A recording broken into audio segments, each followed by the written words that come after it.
Ladies and gentlemen, we welcome you to NXT.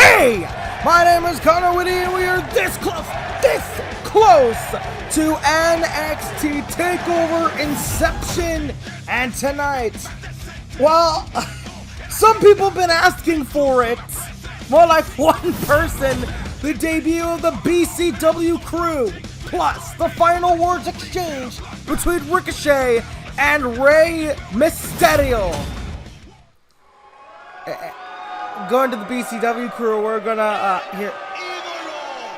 Well, not going to the BCW crew. I was gonna say how they've basically gotten their way in here after a controversy at a BCW show, but it seems someone has something to say. That is Andrade, Cien, Almas.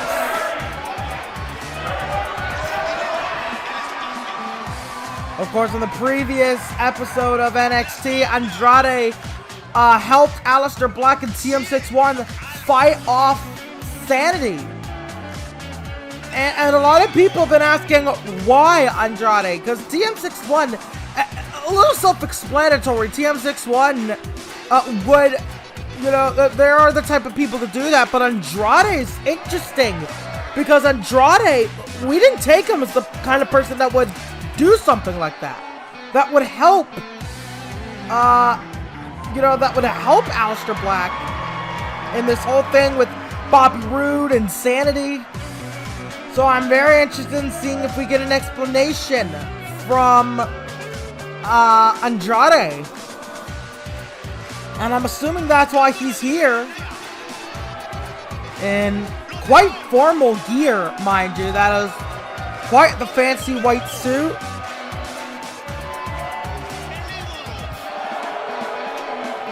Of course, Andrade Cien Almas, part of the legendary and absolutely legendary Lucha Libre, lineage. He's a third-generation wrestler. Created the Los Ingobernables faction, but he's not gonna have any time to explain because that's Eric Young. Oh, and Eric Young's charging! Eric Young's charging! Well, okay. We're just getting right into a fight here. I don't think Eric Young cares why Andrade did what he did, only that he did it. And now he's got to pay the price. Well, ladies and gentlemen, a fight has broken out to start NXT. And between Andrade and Eric Young. And Andrade, bangarang! Eric Young was going for something, but Andrade caught him with the bangarang. Andrade throwing the forearms over and over and over. Oh my God! This is Andrade. And, oh my God! Andrade showing complete disrespect to Eric Young, and moonsault, no! Eric Young has the knees up. We need to do something about this. We need to do something. These two are just, they're gonna rip each other apart in the ring. Referee trying to, keep the order here, but he's not doing a good job. He's not even trying to get in the way of these two, and I don't blame that poor official. Andrade rolls out of the way. Andrade. Hurricanrana! Someone needs to do something! How long is it gonna take before someone does anything?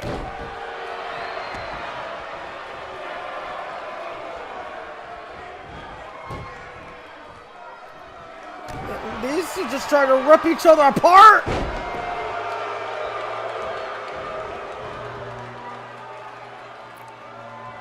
We need someone to do something.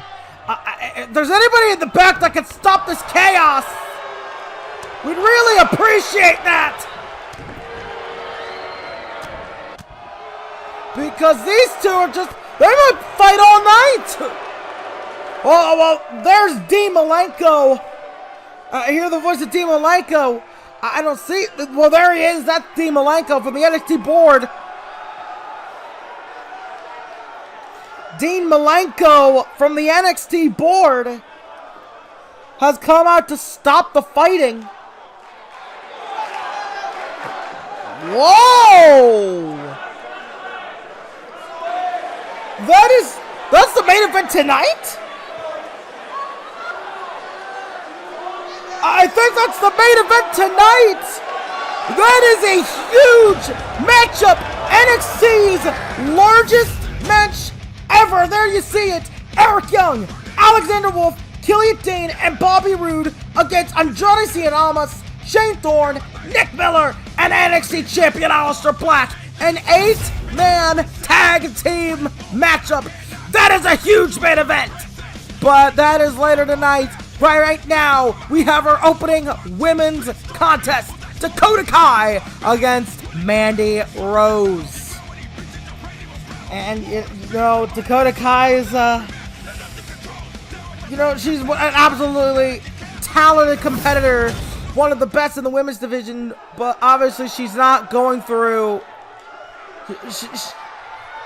obviously, things aren't quite 100% on her end. You know, with this whole thing with Ruby Riot, and, you know, she's, you know, they used to be friends, but I don't think they are anymore. Ruby Riot severed that bond pretty emphatically a while back. Ruby Riot severed that bond with a Riot kick, and, well, I don't know. I don't know what the hell has to be going through the mind of Dakota Kai. Obviously, it was the previous episode where she really severed that bond with Dakota Kai, gave her a hell of a Riot kick. And Dakota Kai, I don't know, she hasn't been the same since. She hasn't been her normal bubbly self. I mean, she's trying to be, but there's obviously something that's bothering her in her mind. And I feel like you can just obviously see it in her mannerism and the way, and just her face. And it's going to be interesting going up against Mandy Rose, because Mandy Rose, she has to be 100% focused. Mandy Rose, you know, she hasn't had the best track record. She lost, ironically, the two women she competed and lost against were Kairi Sane and Ember Moon, the women that are competing in the Women's Championship match. So that's kind of ironic. Mandy Rose, I mean, she's gone back to the drawing board since episode 12. We haven't seen her since then. She's kind of gone back to the drawing board, kind of trying to, you know, retrain, learn some new moves. And I feel like it's just, for her sake, she's just trying to improve in the ring.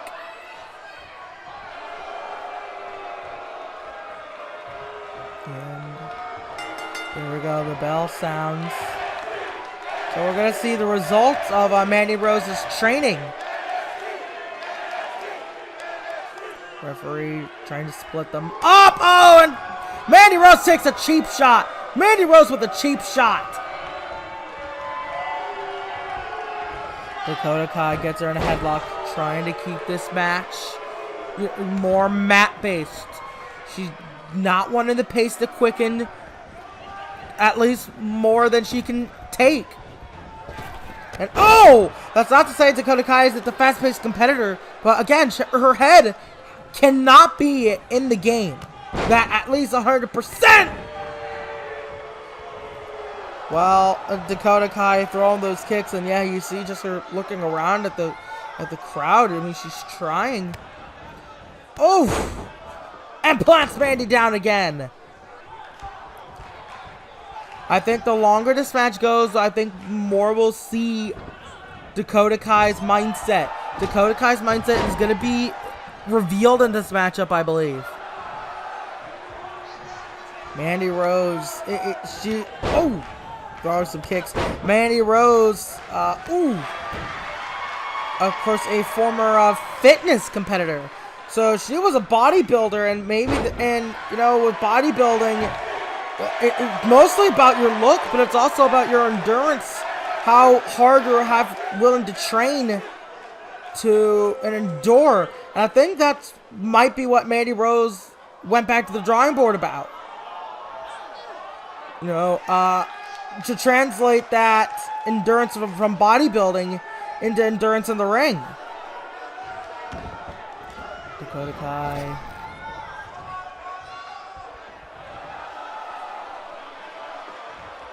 Thought she was setting up for something there, but Mandy Rose stayed down. I think Dakota Kai was banking on Mandy Rose getting up a little faster than that.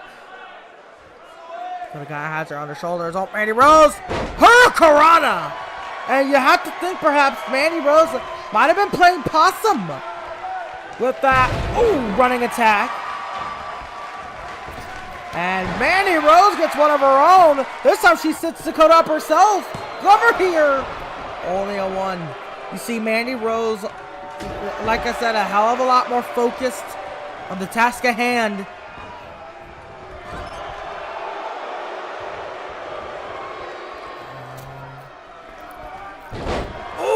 Bulldog.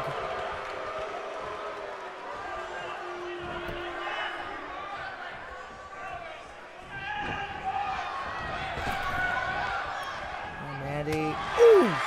Forearm by Dakota Kai. Dakota Kai now gonna go for a vertical suplex. This time she gets it. Very nicely done by Dakota Kai. And Dakota Kai. Wait, she has the arm. She has the arm. And now, wrenching on the arm of Mandy Rose. And you know, Mandy Rose is a strong competitor. Mandy Rose has a lot of power. Do not get that underestimated. That she has a lot of power, a lot of confidence in herself. And going after the leg of Dakota Kai. And she has a lot of power, a lot of confidence, and I feel like that might be to her benefit as NXT progresses. And you know, with the NXT Women's Championship coming in, maybe what Mandy Rose was lacking before was a goal. What Mandy Rose was lacking before is that kind of motivation. Because, you know, for a while in the women's division, there wasn't anything to aspire toward. And an achievable, obtainable goal can motivate a lot of competitors, including Dakota Kai. Cover here, only a 2. Not even a 2, only a 1. And I feel like with the NXT Women's Championship being crowned at NXT TakeOver, that's going to light a fire under a lot of the women's asses. It's already lit a fire under the asses of Bianca Belair and Sonya Deville, who we know. Jeez! And there's already lit a fire under their asses. Clothesline by Mandy Rose. And because, you know, Bianca and Sonya obviously upset that they weren't included in the NXT Women's Championship Fatal 4-Ways. They weren't included in that, and that's upset them. And, you know, because they feel like they could have won. And I'm not going to dispute that. Because maybe they could have. We saw them put up a great performance in that tag match. A PK by Dakota Kai. Cover here. 2. Only 2. Put up a great performance in that tag against Kyrie and Ember. So maybe they could have. And especially considering that it was, one of them was over the top rope. You have to picture if Bianca Belair was in it, maybe she could have won. You know, she had the power and the athleticism that is required of an over the top rope match. And, oh my God, well, oh my God! Well, there you see the power of Mandy Rose catching Dakota Kai in midair, transitioning it into that. Very nicely done by Mandy Rose. And you're just seeing how much more in the zone Mandy Rose is, how much more in control that Mandy Rose is in. Dakota, in a really good spot here. Covered by the Golden Goddess. Only a 2.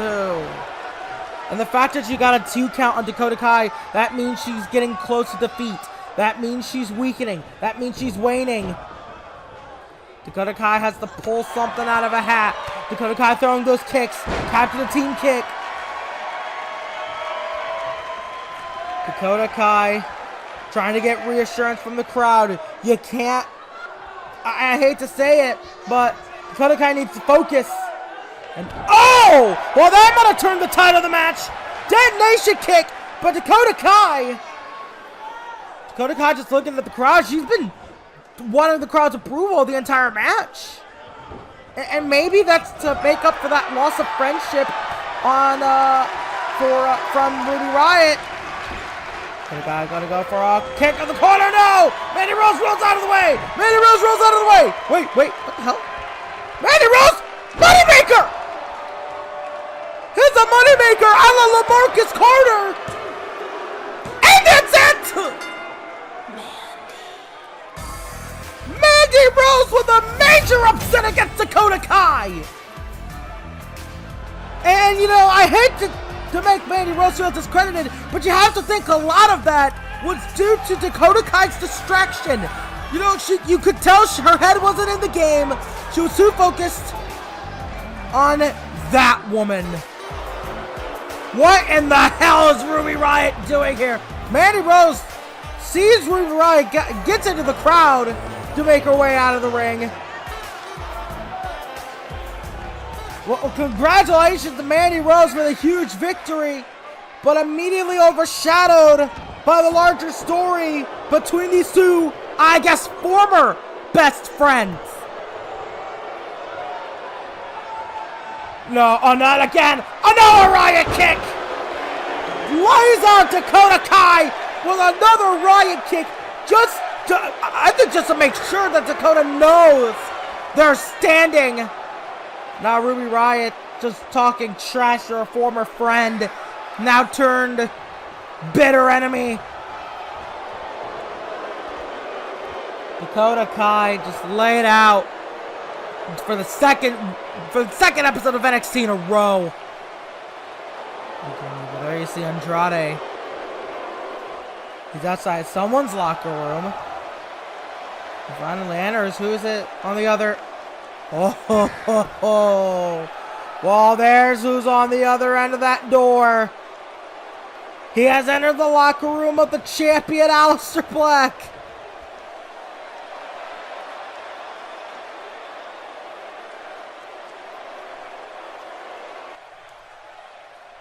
Well, I guess that's the motivation. He just doesn't like Bobby Roode, what he stands for.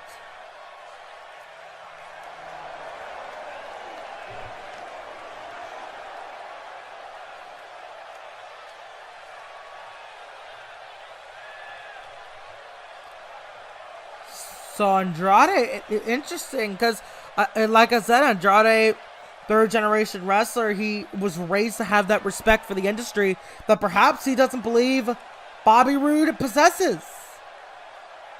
By hiring hitmen to try and get to the top. And Aleister Black, a man of few words. Very, very few words.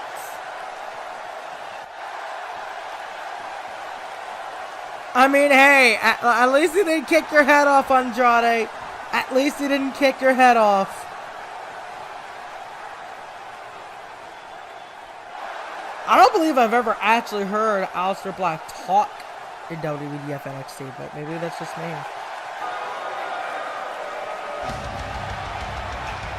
Well, ladies and gentlemen, we have our next match.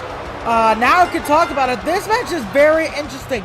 So at a local PCW show in Florida, there was apparently here's the story I've been told. So it was originally going to be Cole Quinn, the man in blue, under the Black Hole Cole persona. He was going to face a BCW star. and there was an injury sustained by him.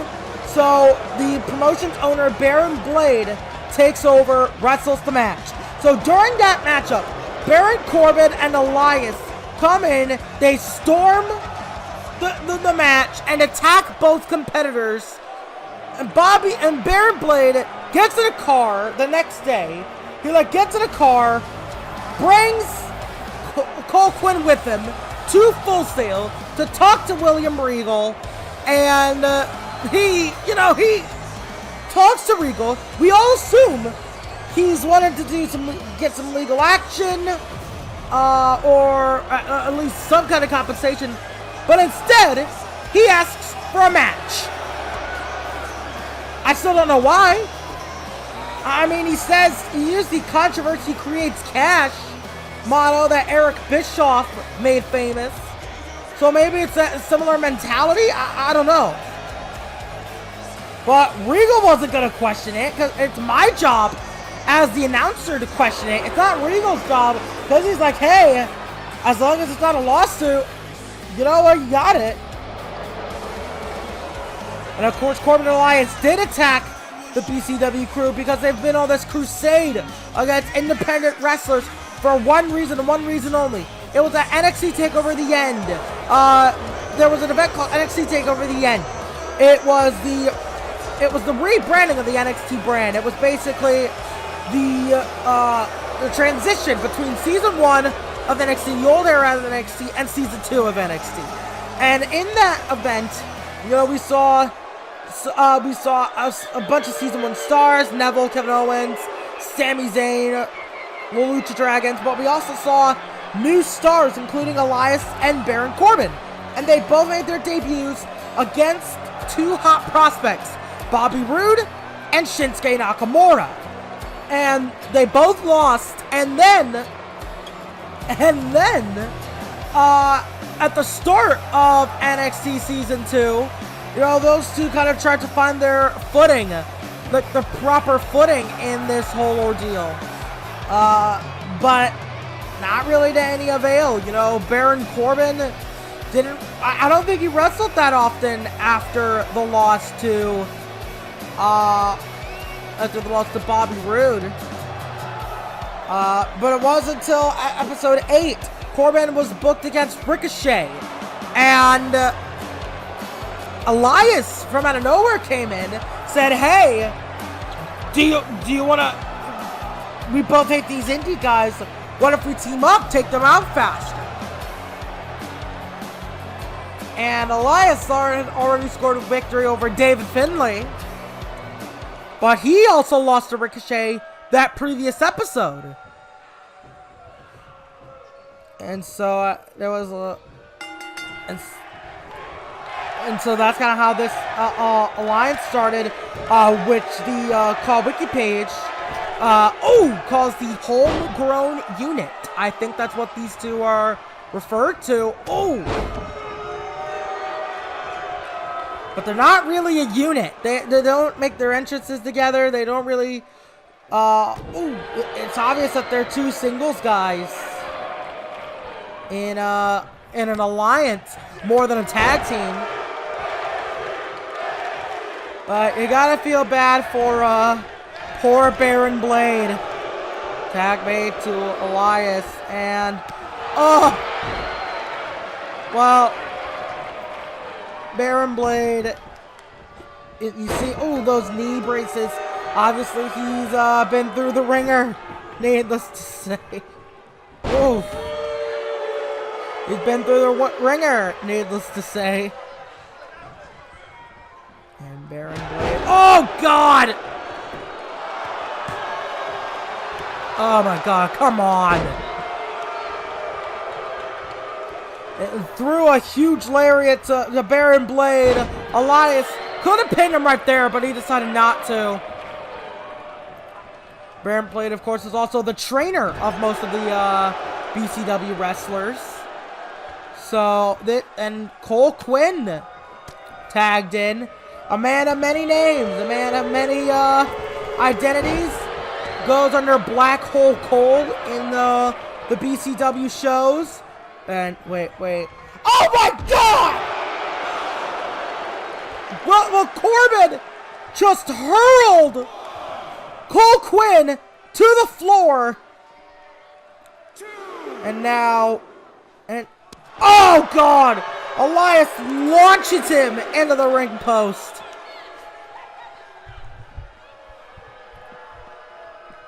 Cole Quinn's not doing so hot right now. Cole Quinn's just getting... And wait. Cole Quinn's not doing so hot right now. Ooh! Elias. Oh, and a knee to the skull of Cole Quinn. Knee right to the skull of Cole Quinn, and Cole Quinn's tried to tag to his partner. Elias just lets him. And... oh, Baron Blade. Baron Blade. That's under. Baron Blade with a slam to Elias. Baron Blade. Oh!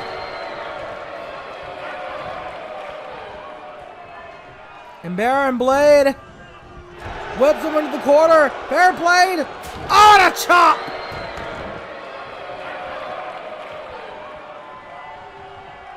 Baron Blade. And wait, oh! I thought Baron Blade was gonna go for something big. I guess he's going under the middle rope.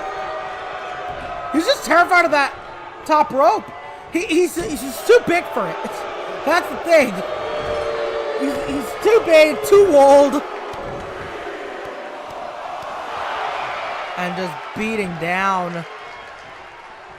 Oh, Baron Blade. Oh, God. Corbin had to get that shot at. He just had to get that shot at. Ooh.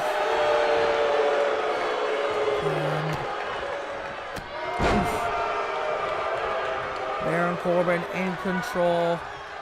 Corbin. Oh, Corbin. End of days. The end of days. That's it. Or not. Corbin. Baron Corbin's just going to. Oh, Baron Corbin wants to drag this out. Oh, Baron Corbin wants to drag this out. And, oh, God.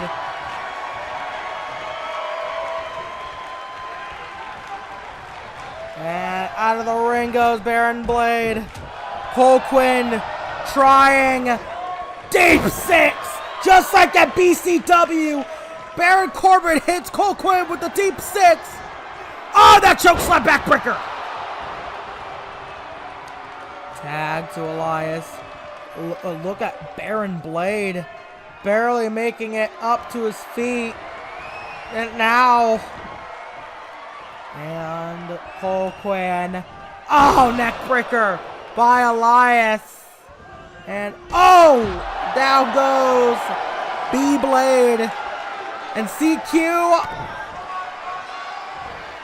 is about to drift away. 1, 2, got him. Well, the homegrown unit, as they're called, just picked up a dominant victory over the BCW contingent. And, you know, obviously they probably hoped that a victory over these two would do wonders for advertising and promoting BCW. But instead, they're just going to send them back to the gym with bruises and with bruised bodies and bruised egos.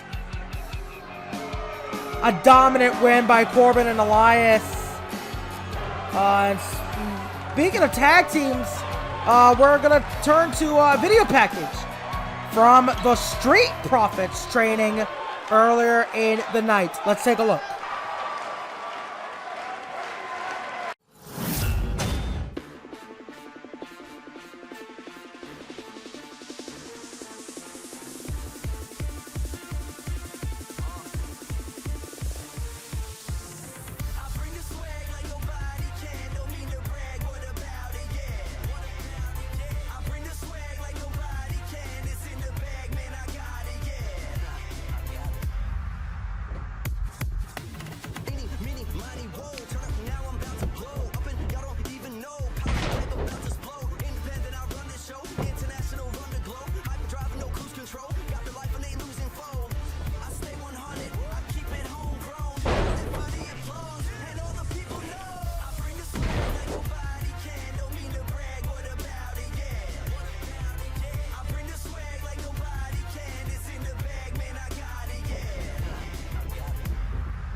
There you see the training of Montez Ford, Angelo Dawkins, the Street Profits.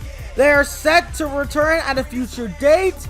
And if this training is any indication, they are working hard to make sure they're in tip-top shape heading into their return. But up next, the final exchanges before TakeOver between the one and only Ricochet and the master of the 619, Rey Mysterio.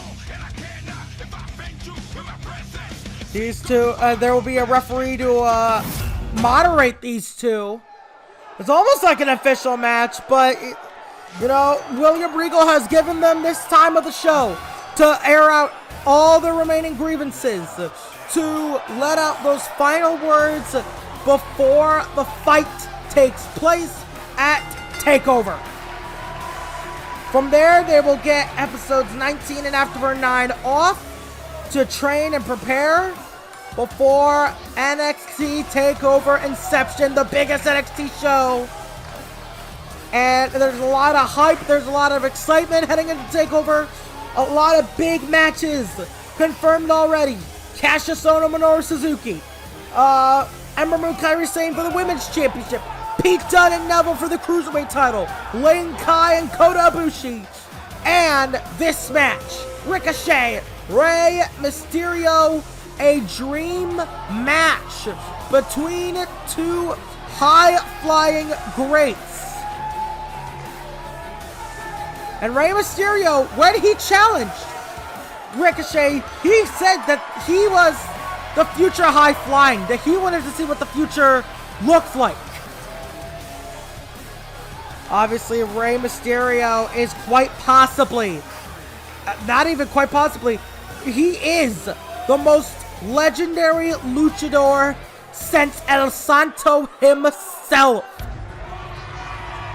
And being second place to the man who is literally the god of Lucha Libre, that is not a bad spot. It's almost unparalleled, unrivaled. It's impressive that Rey Mysterio's popularity is only rivaled by El Santo himself.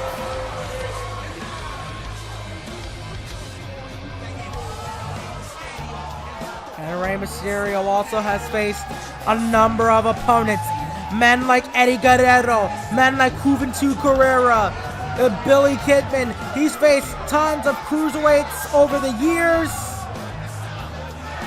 And, with Ricochet,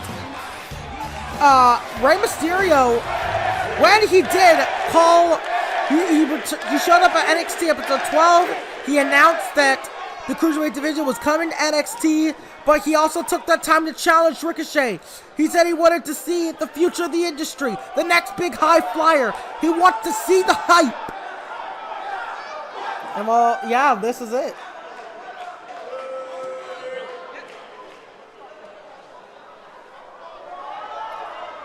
Oh, Ricochet throwing a little bit of shade, but he's not wrong. Rey Mysterio hasn't been doing so hot lately. Lost to Neville for the Cruiserweight Championship. Then Triple H scored a win. Then Randy Orton, a tribute to the troops. Then Wade Barrett. Rey Mysterio has been on a little bit of a downward spiral recently.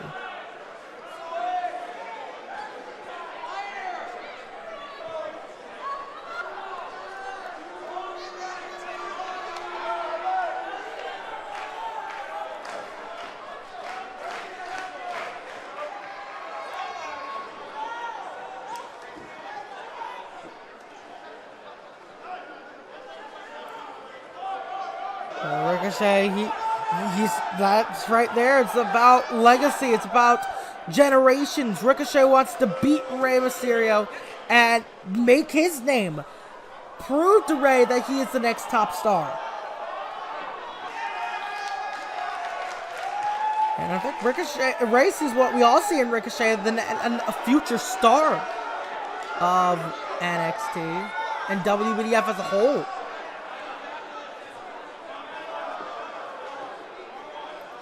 Like you said, face likes of Malenko, Guerrero, Hoovy, the juice. And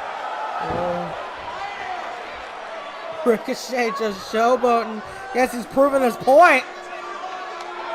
Yeah, exactly. Whoa, Rey Mysterio can do a little bit of showboating.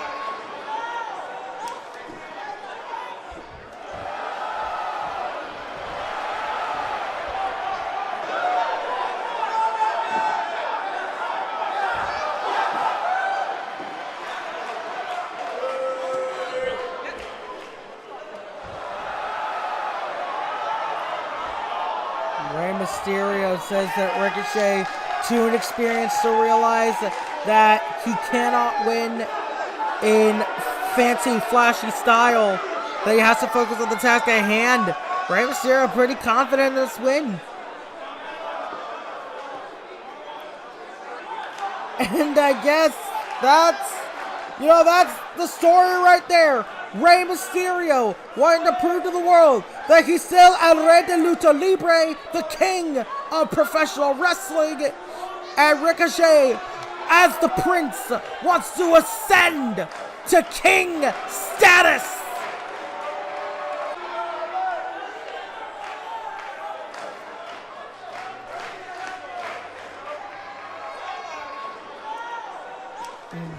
You can cut the tension between these two with a knife. And wait a minute! Mysterio just did a superhero landing! One last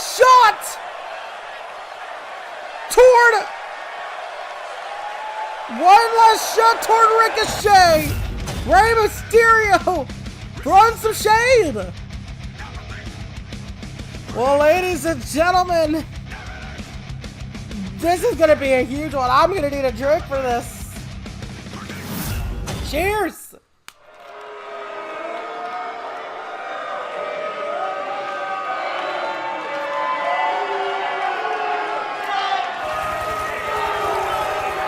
And the reason I needed a drink is because it is main event time! And it is not just main event time. It is time for the biggest match in NXT history, the largest match NXT's ever put on to date. 8 men, 1 match. Here we go! The first 3 making their way down to the ring: Eric Young, Killian Dane, Alexander Wolf, Sanity. And all 3 of these men have a win under the belt. Dane and Wolf defeated Juice Robinson and David Finlay. Eric Young ended the career of No Way Jose. But Eric Young also lost to Alexander Wolf, Aleister Black by disqualification because Alexander Wolf and Killian Dane got involved, so he's never been pinned necessarily.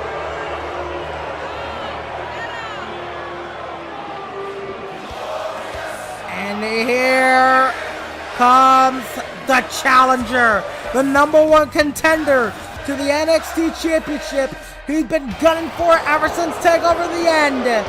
And at NXT Takeover Inception, it'll be this close. He's this close to getting the championship match he's wanted since the reign of Sami Zayn. And Bobby Roode he's been proving why he's a top-level athlete. He's beaten Baron Corbin, beaten Elias and No Way Jose in a handicap match, had an incredible match with Lio Rush, which only ended because LaMarcus Carter attacked Lio Rush.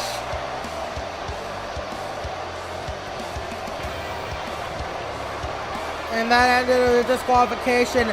Then NXT episode 15, the tag team match. Aleister Black and Lio Rush against Bobby Roode and LaMarcus Carter. Bobby Roode came in with the plan, and that plan has led to this. That plan was Eric Young. So technically speaking, Bobby Roode has never actually been pinned in his NXT career thus far. He's lost a few times, but either by disqualification or by his partners getting pinned.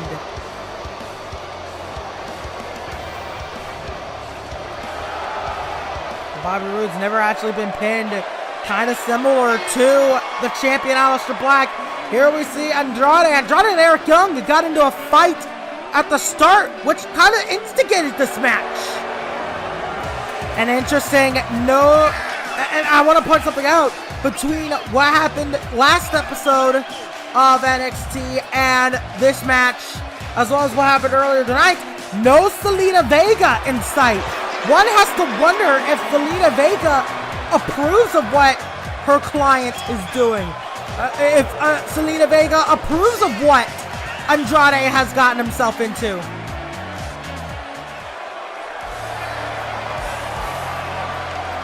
Well, here we go. A team that hasn't really gotten the chance to prove themselves.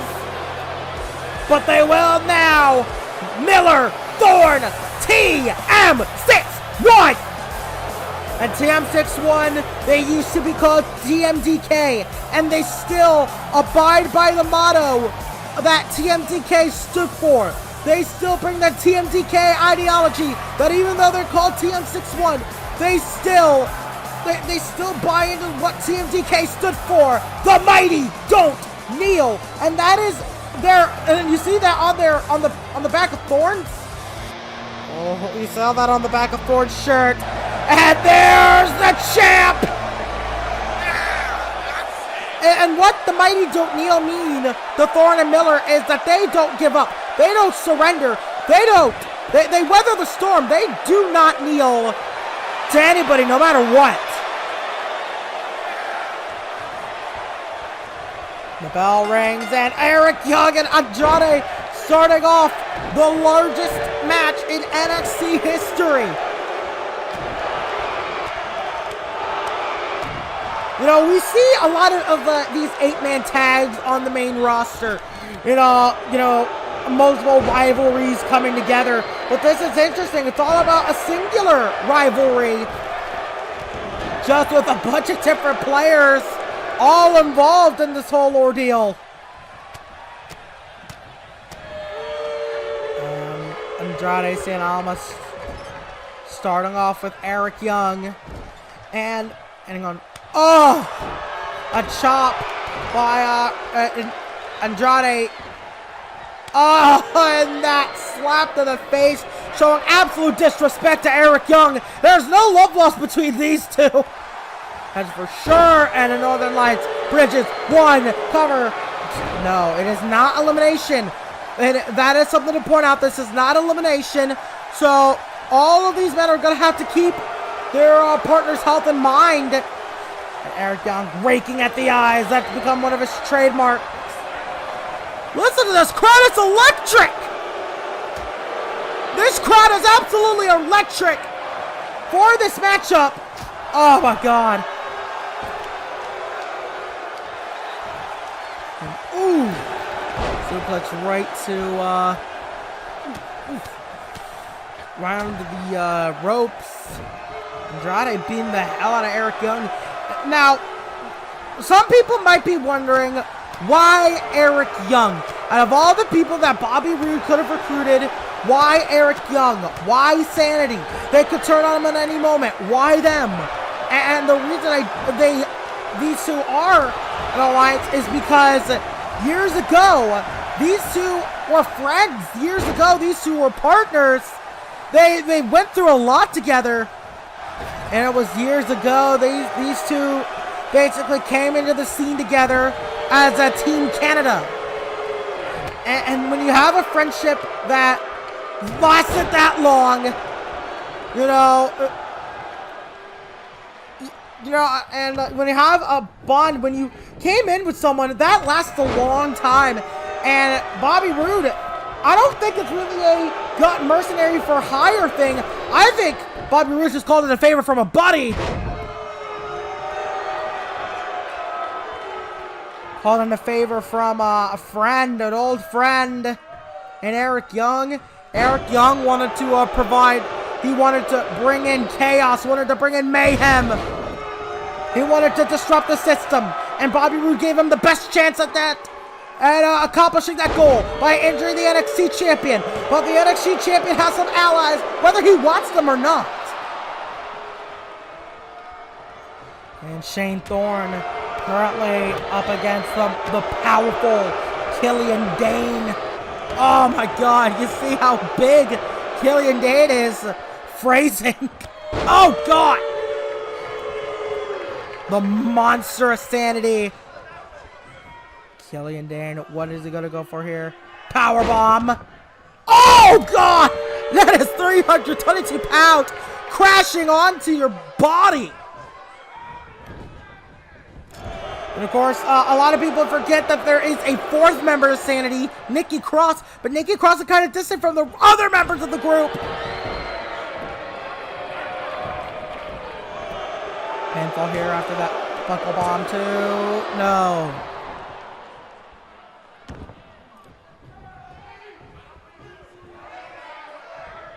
And wait. Oh, what? Went for oh no. Oh, well, hang on here.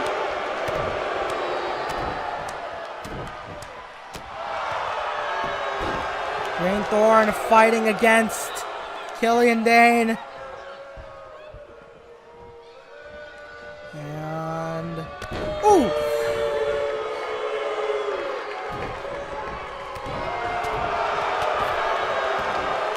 Nick Miller tagged in. Nick Miller.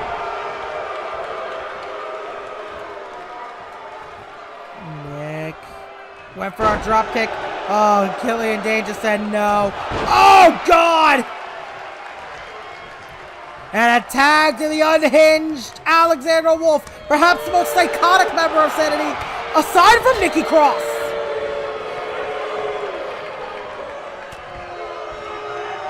And oh, God! Nick Miller lands right on his damn head. What the hell is Alexander Wolf doing? And you see, just look at him. Look at him. He's crazy. He's probably the most unhinged member of Sanity, at least from the men. Nick Miller doesn't even know what to think.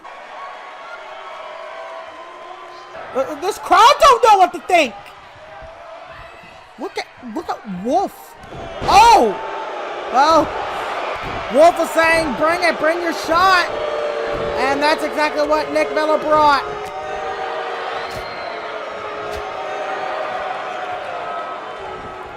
That's exactly what Nick Miller brought. Ooh. And oh, went for that knee strike, but that could have tweaked it. When you do that move and you miss it, that puts a strain on the knee because that's a lot of force, a lot of momentum for the knee. Only to hit basically air.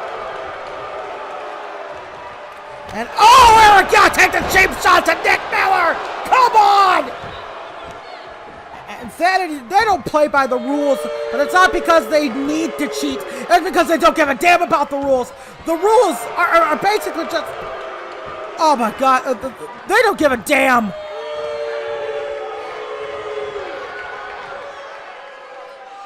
And throwing Nick Miller over the top rope onto the floor. And Alexander Wolf trying to make this a fight, trying to make this a brawl, tried to loosen the referee's grip, loosen his control on this matchup. That's what Sanity are all about, and that's what Bobby Roode brought them in for the sole purpose of, because he knew that Sanity's chaotic style would hurt Aleister Black. That's their entire job. That's their entire purpose, being on Bobby Roode's side to hurt Aleister Black to the point where he either has to forfeit the match, forfeit the title to him, or he'll be too weak to properly defend that championship against him. And you see Bobby Roode is not being tagged in because his job, because Sanity are just doing their jobs to harm Aleister Black and his allies. Get TM61 and get TM61 and Andrade out of the way, so that way they can't help Aleister Black when the numbers are against him. That was a very deep 2 count. That's what the move that beat Finn Juice. But I don't think it had the same impact because it was with Eric Young, not Killian Dane. Obviously, the size and the strength of someone matters a lot when you're performing a move. And here's an NXT 17 rematch. These two fought on the previous episode of NXT. Now, they're going to continue right there they left off. Oh! Aleister Black fighting everybody! Aleister Black fighting everybody! And that's what the champ is all about! Fight everyone! Hell, I feel like if he had any say in the matter, he could make this a 4-on-1 handicap! Aleister Black might have wanted this to be a 4-on-1 handicap match, but Dean Malenko, member of the NXT board, made this an 8-man tag, made sure that TM61 and Andrade could also get their hands on Sanity and Bobby Roode. And,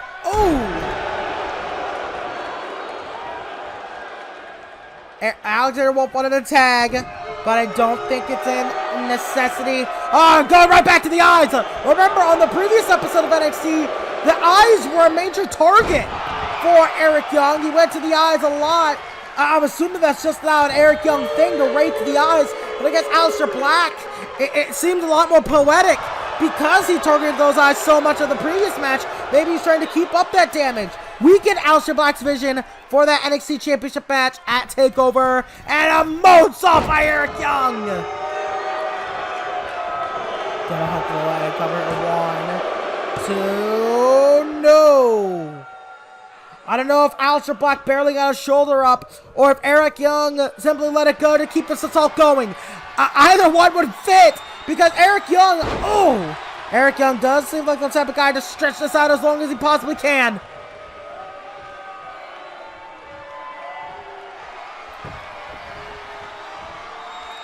And, wait a minute! Young Blood! That is the Young Blood! And, now Bobby Roode gets tagged in. After Eric Young lays out the champ with Young Blood, that's when Bobby Roode gets in. Like a damn vulture trying to pick up the scraps.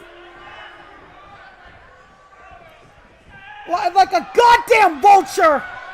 And they're gonna go for the root bomb. But Bobby Roode, he took too long. Aleister Black now getting his hands on Bobby Roode. Aleister Black getting his hands on Bobby Roode. And, we haven't seen him do that in a little bit. And of course, as soon as, Aleister Black tagged out. As soon as Aleister Black tried fighting back, Bobby Roode tagged right the hell out. He's a damn vulture in this match. And it's no surprise that he's had the least in ring time of these 4 men. Because like I said, he's a damn vulture. Only wanted to pick up the pieces of the damage Sanity caused. Wanted to pick up the damn scraps.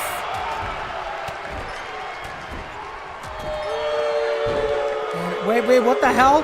What the hell? What the hell? Aleister Black getting his hands on Bobby Roode a little early.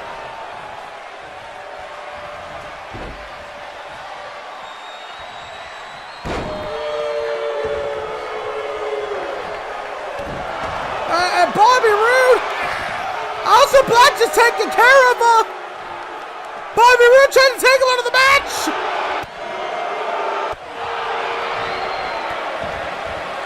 And Aleister Black getting his hands on Bobby Roode. And wait a minute. Now, Killian Dane and Shane Thorne. This match is spiraled out of control. This match is lost all sense of control. Aleister Black going to the backstage area with, Bobby Roode, Dane, and turn! Fighting it out! Near the ringside area! What the hell is Killian Dane? Oh my god! Oh my god! Oh my god! Oh my god!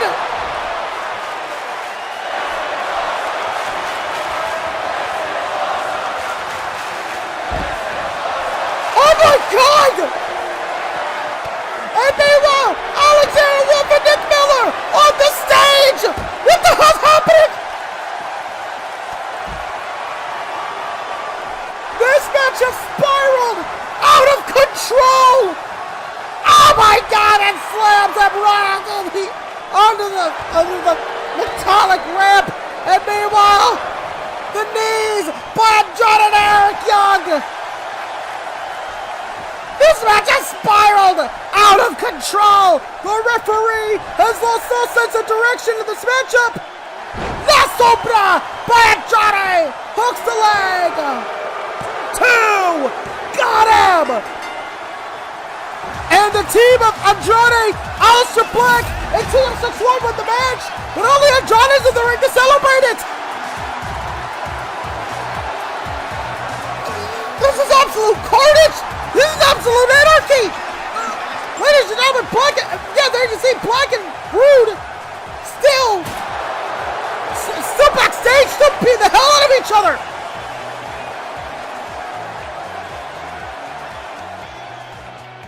Well, ladies and gentlemen, the NXT champion remains undefeated. Roode remains unpinned. But that's like, oh god, that's the least of what's relevant in this situation here. Roode, oh my, oh god! And Bobby Roode gonna try and weaken Aleister Black himself. And using whatever weapon he could get his hands on.